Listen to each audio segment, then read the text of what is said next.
Good morning, class. How are you today? Well, I got me some sleep last night.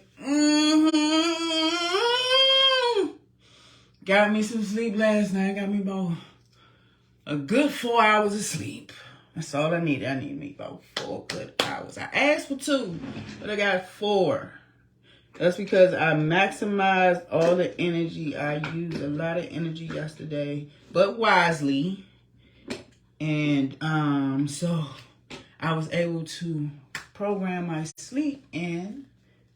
And I need something to, hold on. I'll be right back. Hold on.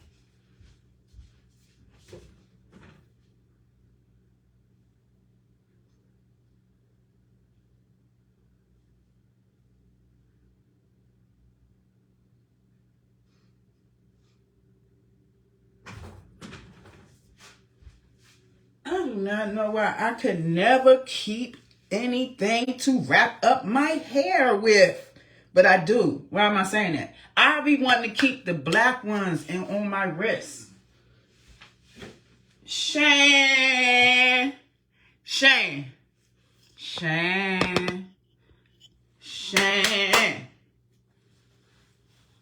That's my baby Shane. How you feeling today, girl? I know you almost get ready to drop that biscuit out that oven. Ain't it, Shane? Shane, we gotta talk. Shane. I do not like Facebook because Facebook will not let you play music on your live. I do not like that. I want to hear some music at all times. Yeah.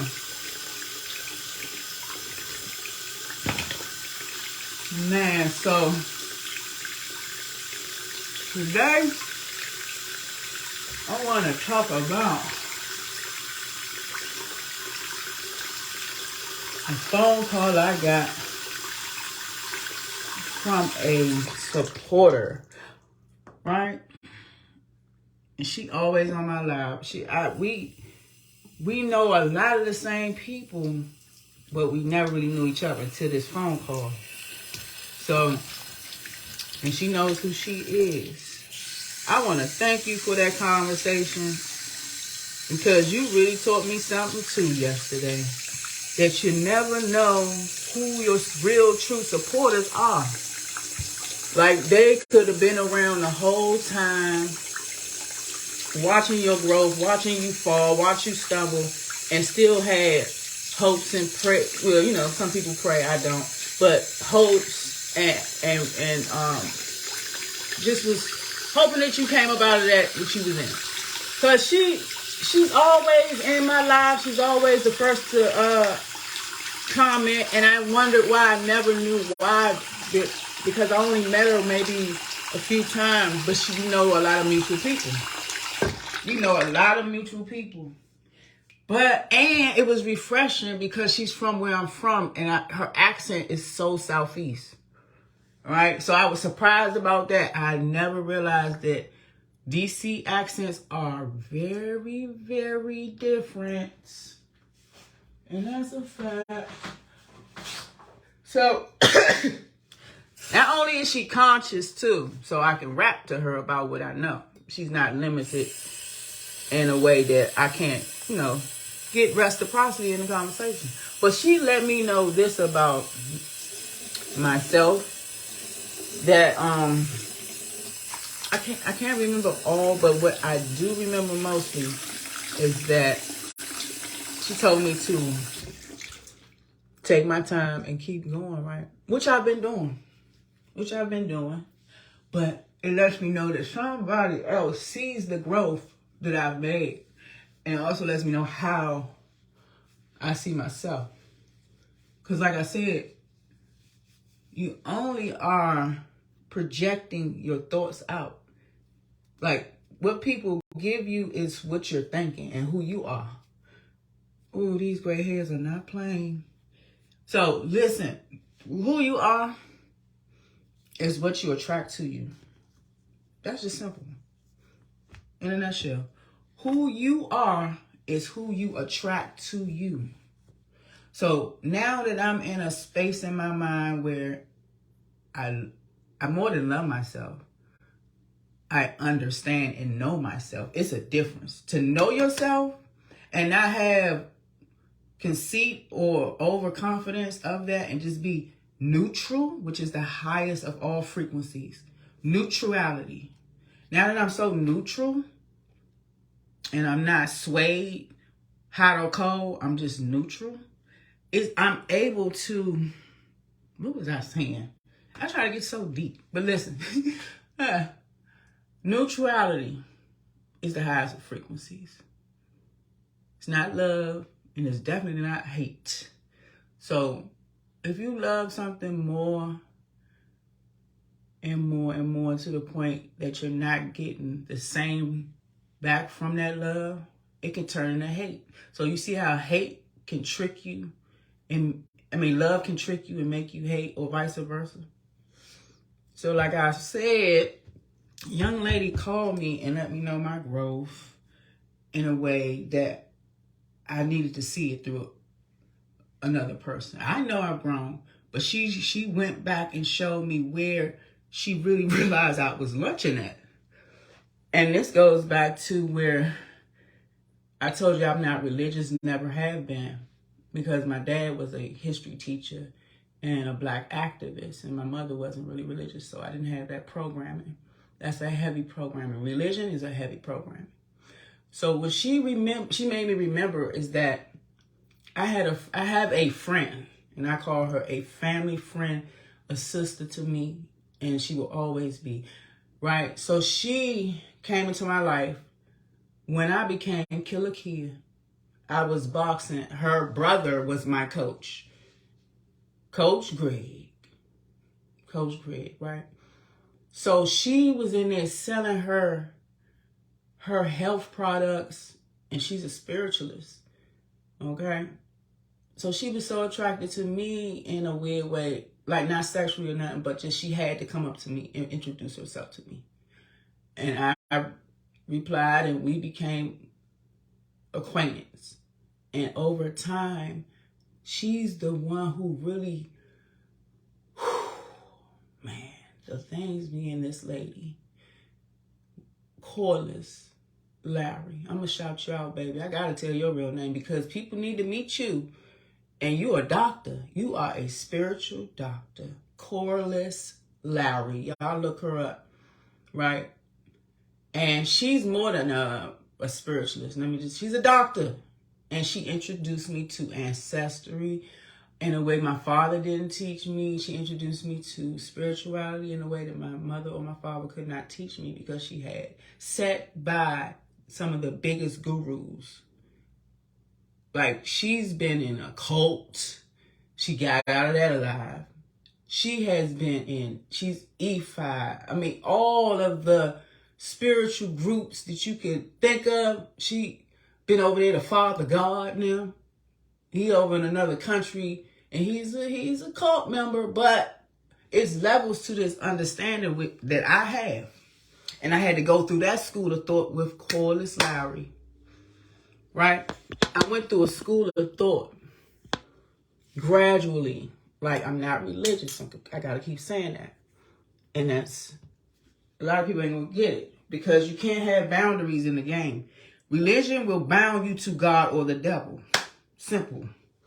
That's in a nutshell. And this is duality. In the game, it's going to always have ups and downs. So what your job is to do is to stay in the middle of both.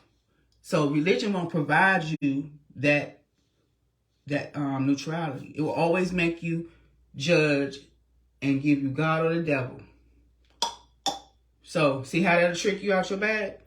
So Corliss taught me, it was really magic. She had me go on a retreat with all these E5 sisters, right? This is when my parents was passed on. By this time I'm going to show you pictures of that girl. I kept my head down the whole time. Like, I was so depressed. They told me this, but I didn't understand. They said, you have a broken heart. Your strings, they could see it because they was spiritualists, and they could see beyond the veil. My veil, I had shut down, and I was heavily medicated during my parents' passing. I was taking Xanax, Klonopins, heroin, methadone, these nuts are cons. I was taking whatever I could take within reason. I knew not to go out. Now, I was never trying to conk out, but I'm going to tell you a story about that one day. Damn near conked out. But reason I'm saying is that I was in a stoop. I was dead, but I'm walking around. I was the walking dead. And I went to a retreat with Corliss Larry. And these sisters, when I say we could be in a circle and the way energy works, and they out the box so they can see it, but they're still limited because they think that, I'll tell you about that later, but they still have a religious root to Ifa. It's religion. It's a community, and they go by certain rituals. They sacrifice, they do things that is still religion. So I still could not get all the way into that. And I'm going to tell you why. Because of the things I saw before all of that. I could hear thoughts. I could make things appear. I could move things with my mind. So I knew that it was not all that, this place was not all that it was cracked up to be. And somebody was lying. Somebody was lying to me, right? But Corliss was very instrumental in my life. Instrumental in my life. And I love her for that. When I say I was such a victim when I met her, and I would call her each and every time something went wrong, and she had the knowledge and the know-how to be patient with me and just coddle me up until the point where I wouldn't need her no more. And I was a baby bird when I met her. Now I'm a whole rooster and a whole big ass owl or something. I'm not a rooster. Why would I say a rooster? I'm a big bird now. She met me, I was a little baby bird. And she was like, no, my child, don't think like that. You're creating this. She told me to use my mind the other way, like slow things down. I remember when I first woke up around her, we did several spiritual baths. And my mother she was still living. She was about to pass away, right? We did these spiritual baths. Oh my God. When I say the portal opened up on me and I could see the ops for what they were and how they move like robots. And this is why some people go crazy. Because they have used drugs and opened up these portals and took the veil off their eyes, and they could see beyond the veil, and their mind is not developed enough to know what that is anymore. And so they lose it. Boom, they out of there. They cannot they stay in a loop, and you can get in a loop. We had an uncle named Uncle Dead Feet. If anybody knows Division Avenue, Minnesota Avenue, he's all over DC. And he is one of them people who will ask you for money at the 7-Eleven, but he will give you, like when he saw me, Uncle Dead Feet. He was very tall, right? Very chocolate, handsome young man in his youth. But he went out of town one time. I know I'm all over the place, but let me get to what Uncle Dead Feet did for me. Uncle Dead Feet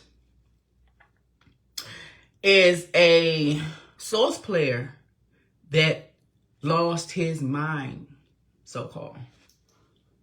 Uncle Dead Feet went, in his youth, he went to Chicago, and somehow he got a drink of embalming fluid, which is called, they called it the dippers. You could dip it in a cigarette, but it's actually embalming fluid. And he drunk it, supposedly. I don't know how he consumed it actually, but the rumor was that he drunk it.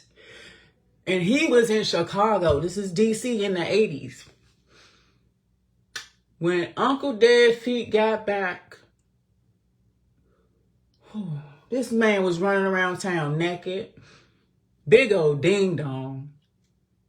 Ding dong, the witch is dead, ding dong. Like, he just run around town, pubes on 100. His pubic hairs was looking like this. And his penis was swinging across town all day, naked. Uncle Dead Feet was. He would be in St. E's one day and back at the 7-Eleven the next day. Talking about when he see me, right? After my parents died, he saw me. This is how he helped me wake up. He said, he at the 7-Eleven. I'm getting out my car, get right. I'm like, here go Uncle Dead Feet. He gonna want $1. If you got some crack, maybe 2. But he gonna tell you something. But it used to be like mumbo jumbo back in the day. Like, I don't listen to Uncle Dead Feet. He crazy. He don't know what he talking about. So he said, Kiki, let me get $1. And he stood like this and he would walk side to side, big ass feet. Because he done took so many medicines from being in the crazy house. So but he long and tall, but looking like Uncle Dead Feet, right? So he said, Kiki, let me get $1. I said, okay. You can go $1. Don't ask me. I don't have no cigarettes. I know you got a cigarette. I know you got a cigarette. Give me a cigarette. So I give him 3 cigarettes. I say, beat it, Uncle Dead Feet. Then I get in the 7-Eleven. He right behind me. Give me a hot dog? Or you got some stones? Got some stones? I said, no, I don't have no stones. I might got one. But anyway, I was selling crack. So this nigga say to me, remember that time? Remember that time? I was your husband. You was my wife. And Geneva was your sister. Geneva used to be your sister. I was your husband. You was my wife. Remember that? I said, what? What? And what again? He was telling me that I was his wife in a life, and Geneva, which is my aunt, was my sister, and he was my husband. So that sounds crazy, right, to the average bear. But if you know that this is a game and you come into these games and the characters that are in your game are initially your energy, but it's a group. It's like cells in the body. You got a cell. You got cells that run your heart. You got cells that run your lungs, cells that run your liver. So he's considering us organisms of cells that constantly come back into this game and play. So what I took from it then was not what I get now. I'm looking at him like, I was never your wife. You was never my husband, boy. And my aunt has always been Geneva. But now that I know what this is, he's telling me we would trade game pieces. Okay, this time I'm going to come in the game. This is how we do source. Source players come in like this. Okay, say it's me, my mother, and my aunt, Fruit of Loop. Aunt Fruit of Loop, my mother and me. And we one organism, and we going into the game. And we create the scenario. Okay, you going to be my sister this time. I'm going to be your mother. I'm going to be your daughter. Try to wake me up by saying this, or try to trip me up by saying this to me at this point. Okay, we agree? You agree? You agree? Boom, we go into the game. That's all he was telling me. That characters in your play, in your household, your family, your life are, y'all bet. Y'all came into the game as a group, as a organism cell of energy, and they're actually you. Everything is you. And they're playing off scenarios to help you wake up and see that this is a big game. Okay, I'm going to come into this life this time as your grandmother. And you come in as my granddaughter, right? But I'm going to leave your mother with you. Your uncle going to rape you. I mean, but that's going to help you get out of that spell we were in the 50s. So when you come back the next time, your granddaughter, that's all we were doing, playing out scenarios to wake up other source players. So Uncle Dead Feet hit me with that at a good time. It made me seek further knowledge in a way I never would do. I needed you, Uncle Dead Feet. Uncle Dead Feet. We were one time, me and Uncle Dead Feet. Wait a minute, y'all. Wait a minute. I gotta get this started.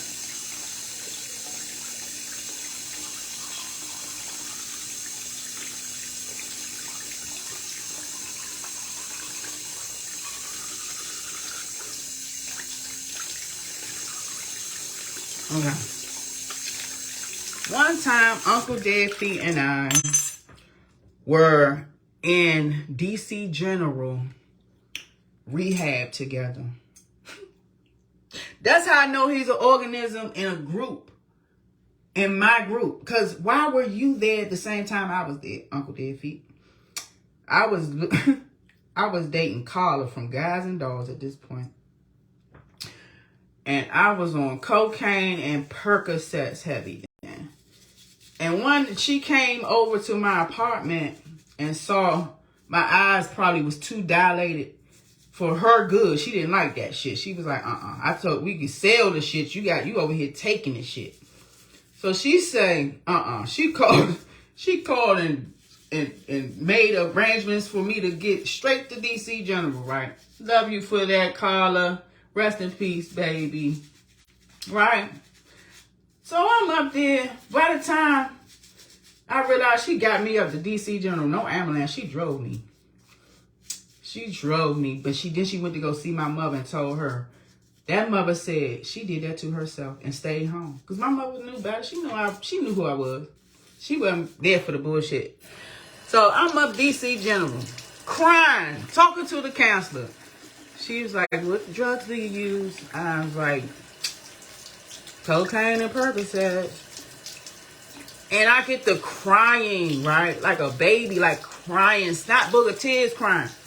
And I heard Carla coming in the facility with from food from Denny's, given to everybody in the staff, food for me. Like, she gave DC General the blues. Every day she would come up there with a, Carla did this. Carla would come up DC General. I was there for 7 days only. She came up there every day with a carton of Marlboro Lights, the brand cigarettes I smoke, and a carton of Newports so that I can trade with other people and give other people in there cigarettes. That's the type of person Carla was. She was a stunting ass mofo. She was stunt till she could not stunt no more. Big time stunner. Right? So back to Uncle Dead Feet. The first day in the facility, because you know when you have cocaine, when you have cocaine, baby, I'm talking about, and I had the purest form at the time, right? We call it fish scales. But when you have for cocaine and been up for about 3 days, you get ready to go to sleep once you settle down. So I'm in there. And I fell out after I got that good crying, and I'm about to go to sleep. Do you know Uncle Dead Feet slithered across my windowsill, and I went into panic mode. I said, is this the crazy house? Right, I'm thinking that I knew what I was there for, but I'm thinking, hold up, did she commit me into the crazy joint? Carla, did you do that? Right? And I done signed paperwork, and I'm thinking, wait a minute, Uncle Dead Feet we call him luncheon. So I know damn well I didn't sign myself into the St. Elizabeth, the baby St. Elizabeth. So man, listen, the next morning he caught me outside because it was like 6 a.m. And I had never been up that early in so long. So I'm hitting me a Marlboro. And he came outside and asked me for a cigarette. You know, I gave him one.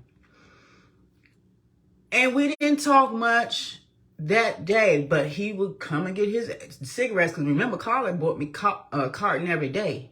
And I would give it to people. And then when I noticed that he was there for my absolute awakening, I cried when I left. I couldn't believe that could be that easy. Like you're never really alone because you are with self, and self is everything. But to come into a form and say, hey, like a game, like when you play games and now y'all can have a headset on and you talking and you saying, listen, or whatever game you playing, but y'all, you know how y'all play the games now. That was that for me. He was like, listen, you about to be like this. Wake up. Oh, you in a facility. It's a hospital for drug addicts and people who get ready to lose their mind. I'm in here. That's all he was there for. Don't come back in here. That's what he's saying. Don't let them trick you out your bag. You get lunch out like this. Uncle Deadfeet did that for me. Man, Uncle Deadfeet still walking around D.C. When I tell you his feet, let me not talk about Uncle Deadfeet like that. And D called him backwards feet. My sister D called him backwards feet. His feet so long, they like skis. Them joints like skis, bro. Good morning. I'm over here about to take these dishes out of here. And I was just so amazed about the conversation I had yesterday with a good now friend, because she gives me reciprocity.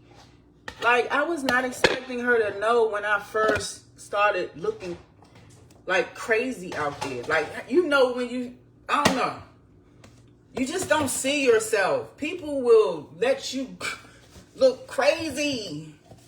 And she was like, man, I remember them days. You done came a long way. I'm like, I know, but when did you meet me? And when did you see me started to drift out of there? And when she, and I recollect that time and that period, I said, oh yeah, I was tripping. But I like the fact that it's noticeable. Because what is growth without people noticing it or you noticing it yourself? It's not about others, but it's really about you noticing your growth, and to have went as far down in the frequencies I've been in. Man, this is amazing. Like, this is amazing. Fruit of the Loop, no. She helped me get to this point right here. Two, Fruit of the Loop. Man, let me tell you something, Fruit of the Loop. If you here, if you listening. If you're not, I hope you do, but you will. Right? Fruit of the Loop asked me one day, because I was doing heavy cocaine. And she said to me, she said, when did you start using that? Or did she just say drugs? But she never really came out and said she knew I was doing it, but she would insinuate, right? And I said to her, Mama, and she said, that's not true. I said, it is true. You know why? Because I remember. And I did it because my mother said something to me that made me seek it out. She did it for this reason. Like I said, people come into the game and they have a contract. Me and my mother had a contract that I wasn't aware of, and nor was she. We were asleep. So at this time, right, I'm dating Renee. And we all know who we are, right? I'm dating Renee. Never been with a woman ever in my life at this point. Matter of fact, let me show you. I've never been with a woman at this point, right? Hold on. But Renee was my first girlfriend at the time. Here go Carla right here. It's Carla. Look at Carla. So when I met Renee, y'all, hold on. I gotta find it. I was just coming out. I was just coming out. Right? And I was still, look here. But I was sad and I was not happy. Where's me and Renee? Here go me and Renee. Me and Renee, right? Look at me. Look at me. I still got the girly mannerisms because I'm coming from this. I was coming from this and I went straight to here, right? With Renee, trying to be more masculine, trying to simmer her fast tail self down. But look at me. I still had my smile. I was coming from here. And this was from here. It started here. This is Lakia, and still Lakia, right? Still Lakia. But Renee said to me one day, and I'm going to go back to the mother, but Renee said to me one day, you know, I'm going to tell you when I'm ready to deal with men. And we together at this point. I'm thinking we together. And you ain't going to cheat on me, and I'll never cheat on you. We gay now. I'm out the closet. I'm gay now. Renee said, I'm going to tell you when I want to get me some penis. That said, what? So, ego, feelings, made me turn on the more masculine me. You get it? So I started morphing. And my mother saw that, remember I had stopped eating meat. I had a lot of energy. She saw a manifestation before her eyes that she didn't really understand. Because listen, I went from here, which is Lakia, to Lakia,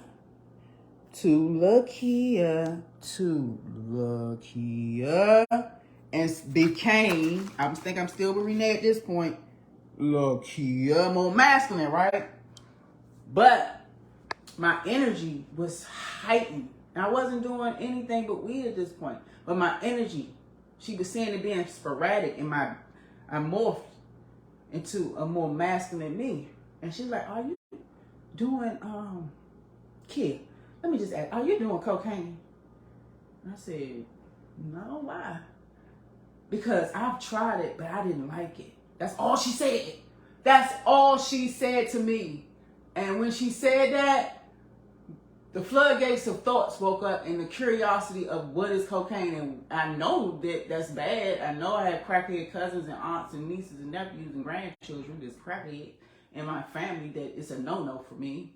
But why would my mother ask me that? And why would she try it? And she's so strong and I love her. How could she not be doing it right now? So it must not be that hard to do. So I seeked it until I got it.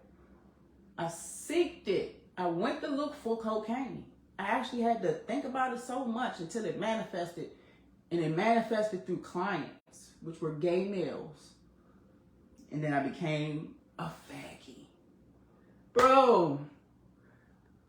Ooh, the first hit of cocaine. It's euphoria, but it just like any drug, you don't feel it right away. You don't know what you're looking for, in fact. So you have to do it again and figure out, oh, that's what that's making me feel like. Okay. But this is something you can feel like normally on your own. It's just you jacked up on 100. You just jacked up. That's just a lot of sugar, right? So that mother had me seek the drug so that I can start my voyage down into the pit of addiction. All of these people are instrumental in your life to help you play the game, and they're here. You could be swayed, or I could have actually avoided and not have gone that far right then and there. But would I have won the game completely? I could have tapped out anywhere. I did not tap out. I went as far as I could within reason. And I'm proud of that. And I'm thankful for all of the characters in my game. Right? So Aunt Fruity Loop. Why do I keep messing with Aunt Fruity Loop? Let me leave Aunt Fruity Loop alone. I just like saying Aunt Fruity Loop. And I hope you call me first, Aunt Fruity Loop, because I ain't calling you, because you told me don't call you. Aunt Fruity Loop said, when did you start doing drugs? Oh, this gotta be watched. Aunt Fruity Loop, we used to smoke weed together. That's when I started doing drugs for real with you. Like, if you want to be technical. Okay, Russell Ellaby gave me my first joint, which is my first real boyfriend, besides Nathan. Oh, this Clint. So, man, why did I smoke that first joint with Russell? And I didn't get high because he smoked the whole damn thing. But, anyway, I liked, I wanted to feel different. I didn't want to feel what I was feeling no more. That's why I did that. And I was like, why do everybody smoke this shit? I get a headache when I smell it. Right? Me and Aunt Fruity Loop was smoking too. Smoking me some weed, me some Aunt Fruity Loop. You remember that Aunt Fruity Loop? Man, I would get over there after whatever I was doing. I don't know, I was in the barber shop or whatever. And we'd roll them small, skinny joints together. You take one, I take one, and we would get our smoke on, me and you, Aunt Fruity Loop. And we would laugh. One day you was upset about something. And I was in high school at this point. And I came over here I wasn't smoking then. But remember I was singing that song over and over again. And I really didn't know how to sing at that point. And you told me like it was no problem. Can you stop singing that over and over again? That's what I love about you, Aunt Fruity Loop. When you really think about it, Aunt Fruity Loop, you and Grandma showed me how to not really care too much about the feelings of another person in a weird way. Like, not that y'all was rude all the time, but y'all, y'all was something, boy. Y'all showed me how to not care about it, huh? Fruity Loop. So yeah, man, I had got my first joint from Russell Ellaby. Do I have a picture of that time? Oh, yeah, that was around this time. Ooh, Lord have mercy. What? Look at this. Look at this. Look at this. Ooh, Lord have mercy. Look at this girl. This is around that time. Look at her. Wait a minute. Can you see this one? Look at that girl. Ow. And Russell Ellaby told me, look at my body. Huh? I'm almost back to, I am back to this shape. Midsection, I still got a little work to do. But, Russell Ellaby told me when I got these pictures done, don't leave me. Don't leave me. My mother didn't even look at the pictures or say anything about them. So I was looking for other people's approval so much during this time. But I had already created my reality. I knew I was a model. But I was afraid to leave everybody behind. And plus, my mother told me that New York would eat me alive. Because she was afraid to lose me, which she ultimately did anyway, through drug abuse. She lost me anyway, and I lost her. See? Look at that girl. Look at them legs. Look at them legs. Right? So, I had my first piece of weed around that time.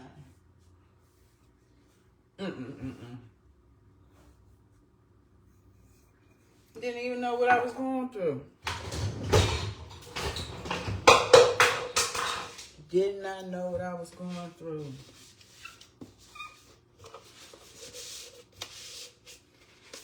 I need to drink some water.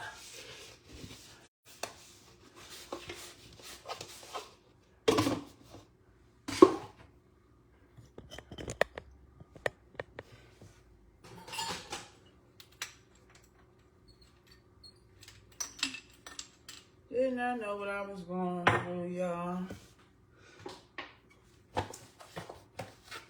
Like I said, it's a lovely fall back into grace. And I got so many great stories, but I gotta figure out which ones y'all can handle and what time should I tell them. I'm just gonna let it flow, right? Let me tell you about Halloween night one day. The Halloween of 2007. I'm going to tell it right now. The Halloween of 2007. Okay, around this time, I was cutting all of the gay male clientele in the D.C. area. A lot of gay males would come to me. And two in particular invited me out. One was Dominique and the other one was Mark. They both were going out. But Mark was actually having a private party. And I didn't know it. So I had communicated with both of them throughout the day. And I had got off work around 12 o'clock. So I'm communicating with both of them. Like, where you at? Where you at? Mark is like, come on, girl. We starting the party. Just come on over. And I'm thinking both of them, I had morphed them both into the same party somehow. Right? I thought it was the same event. But it wasn't. So I hit up Dominique. I'm on his way. I'm on my way to get dressed. I hit him up. He said, yeah, we on our way there now. So by the time I get dressed and get out the house, I'm on my way to actually the wrong spot, which was actually the right spot.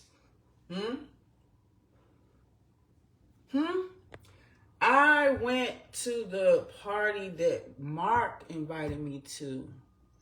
And while I'm getting up to the door, I'm calling Dominique, like, where you at? He's like, I'm in here. Come on, we right by the door. Mark opens the door and welcomes me in like I'm coming into a masquerade party. And it's Halloween night, 2007. Or maybe 2005, 2007. Anyway, I get in there and I'm still on the phone telling Dominique I'm in the building. And as soon as Mark sees me and I see him, he said, come on in. And he looked like a big old, like a god, he looked like a vampire or something. The way he was dressed. A master of ceremony ass looking. So I say, Mark, where the cocaine at? He said, girl, you don't need that. I said, nah, where is it at? Who got it? He said, not tonight. Not tonight. I said, oh, here we go. I got to go in here and find it. Okay, I'm going to find it. I'm going to find it. So I get in there. When I say, ooh, the veil was lifted this day. Halloween night, it should be. Because that's where the veil is the thinnest for some reason. It's spiritual. It's spiritual. It's a cheat code in the game. That Halloween's a special night. My mother always loved Halloween nights. So, Majiku, look at her, y'all. She's over here scratching on the damn thing. Stop trying to tell a story. So, I'm going to feed you in a second. So, what I was saying. Oh, I said, I'm going to find the cocaine tomorrow.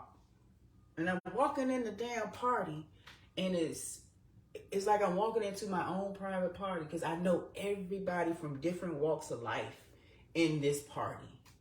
So-and-so from back in the day, up Lincoln Heights, Clay Terrace, Surgeon Quarters. Oh, that's Mark from, or Mimi from who? Oh, that's Keisha from blah, blah, blah.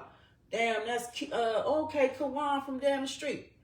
But everybody was just like sitting and just not really speaking, but we communicated by seeing each other. Nobody spoke to me, though. Nobody spoke to me. And I didn't go up to speaking to them because it was looking weird. I'm like, why do I know everybody in this way? Like, it's too many people I know and familiarity. And it's like, what is going on in this party? And it's a masquerade type party. So by the time I get a drink, I get a little drink. And I'm just looking around. But I think I forgot about the coke for a minute. But I had the intention. So I was manifesting the cocaine. So this time I used to dance in the mirror. I used to like to see my silhouette in the mirror. And I'm dancing to myself with the cup. And somebody, well, not somebody, just beautiful dark chocolate, mocha skin, shapely woman in a green, what's the material? Like, velvety type dress. Came up behind me and whispered in my ear, looking for the cocaine? I said, yeah. And she was behind me and I could see her in the mirror. I was like, She said, follow me. I said, okay. I started following her, looking at her. And back this time, we go in the bathroom and we blow out cocaine in the stall. It's like, let's go to the stall. So she said, follow me. I said, okay. We went on a magic carpet ride to the bathroom. And I get in the bathroom, she leaves out. I said, oh. Then the stall door was open, and it's a man with a black top hat. A black top hat. And an all black suit. Looking like the black top hat man. So he just sitting on the stall, and he just did like this. Gave me the bag of cocaine. I said, boo, thank you. And went in my pocket. He said, I said, oh, on you? Okay. He said, what are you doing, Majiku? Look at Majiku, y'all. What? What? I'm about to feed you? Making all that noise.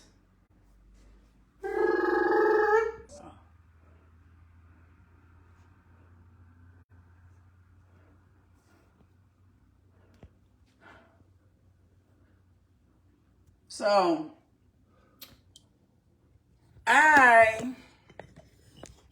who was I at, y'all? Okay, so the top hat man did like this, boo, with the cocaine bag. And I said, we ain't here to get the money out. He said, I said, oh, is that serious? Okay, thank you. So I'm getting a bump in the throat. Not even noticing that I'm not even feeling high like that in the way that I would usually be feeling. So we get into conversating because we're in the stall. I passed the bag to him. He never took a bump. I should have known something was up then.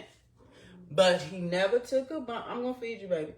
And we got to communicate. It was like conversation that lasts forever. And it was always, you too, me too. You too, I do too. It was too much of that for me at the time.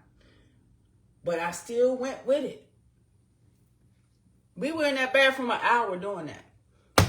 We get out of the bathroom and we ended up leaving the club, and he was communicating with the girl who introduced me to him. And he was like, well, we're coming. And I agreed to go with him, right, to his house. Never met him.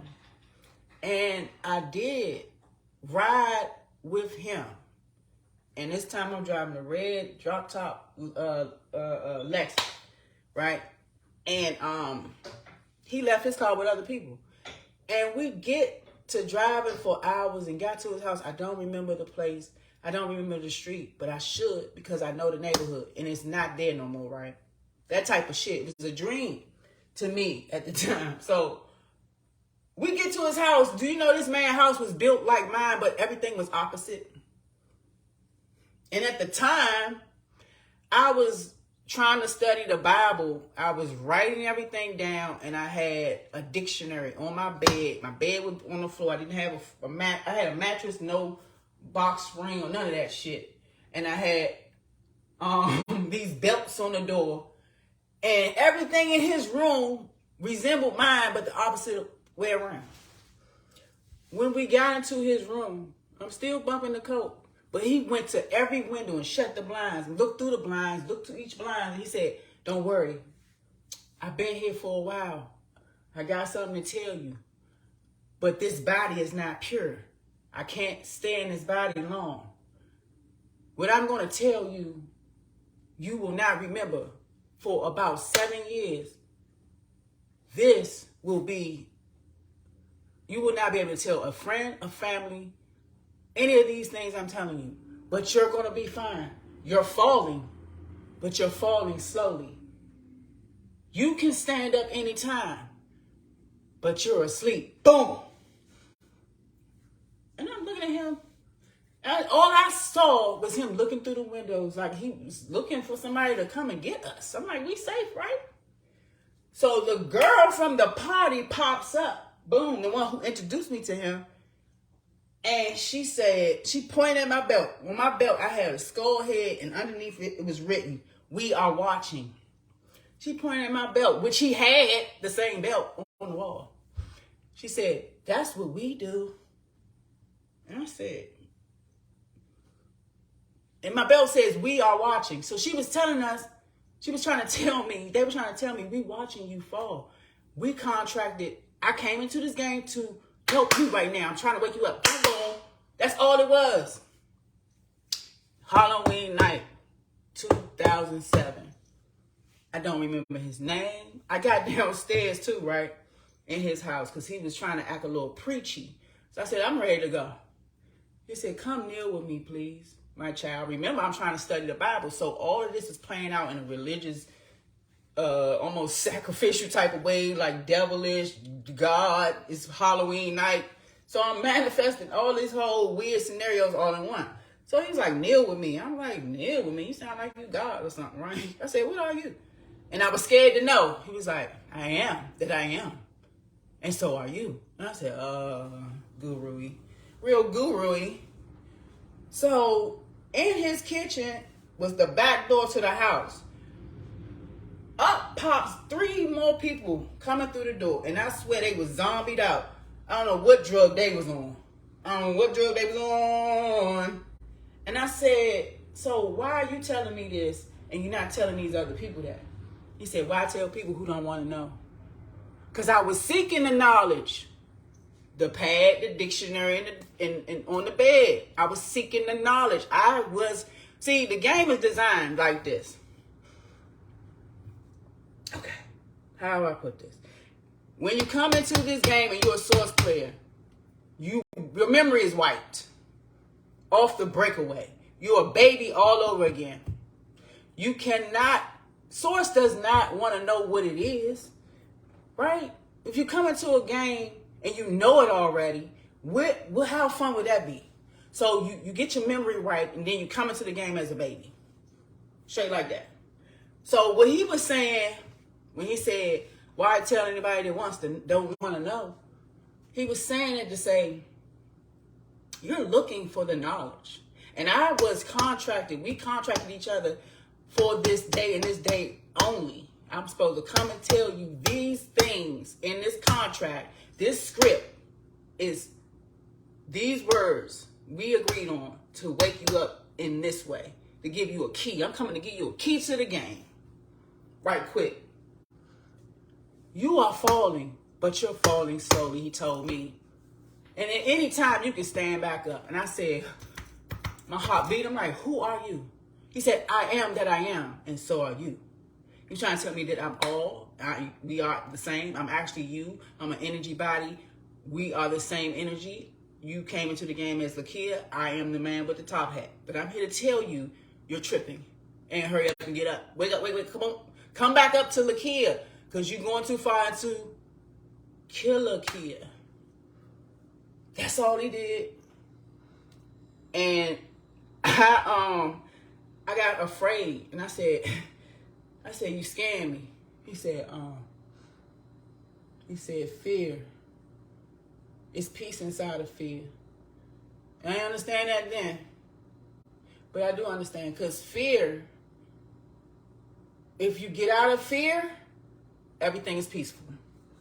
If you're not fearing anything, what are you? Peaceful. So that goes back to when I say love can become hate. If you stop fearing, you're in peace. I don't have a fear of dying. I don't have a fear of bills. I don't have a fear of lack. I don't have any fears anymore. And it's peaceful. You would not believe how peaceful it is not to fear anything. Especially with another motherfucker think about you. And that's what drug addicts get on drugs for. For feelings and fear. All the bad emotions cause drug abuse. And I've been there. So to be unafraid is a blissful feeling. And I